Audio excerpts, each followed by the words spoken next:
ఏఐతో మానసికంగా కుంగిపోతున్నారు.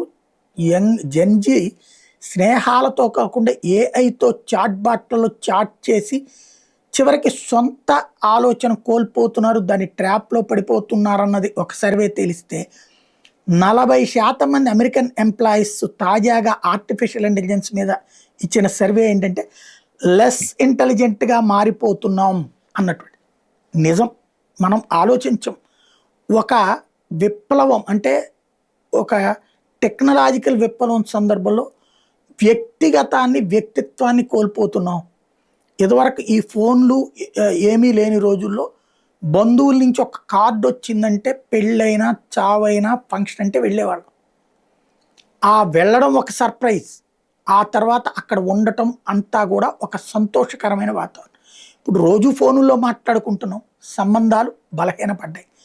అదే సందర్భంలో మరొక ఆస్పెక్ట్‌లో చూసుకుంటే మేము బీకామ్ చదివేటప్పుడైనా, మేము ఇంటర్మీడియేట్ చదివేటప్పుడైనా సరే ఒక సమ్ ఇచ్చారంటే 30కి 15 కలిపితే 45, 45కి 5 కలిపితే 50, 50కి 7 కలిపితే 57, 57కి 5 కలిపితే 62 ఇట్లా లెక్కేసుకునేవాళ్ళం.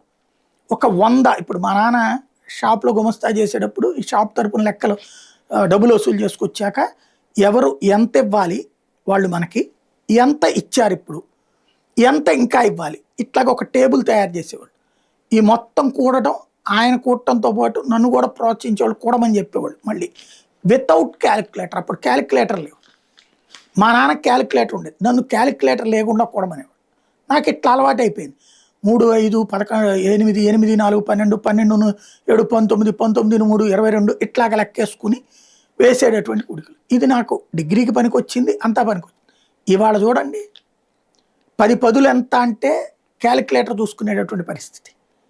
అట్లాగే అసలు కూడికలంటే క్యాలిక్యులేటర్ లేకుండా షాపుల్లో బడ్డీ కొట్లు నడిపేవాళ్ళు, బండి నడిపేవాళ్ళు కూడా క్యాలిక్యులేటర్ లేకుండా ఒక 100 + 50 + 30 కూడా కూడలేకపోతున్నారు.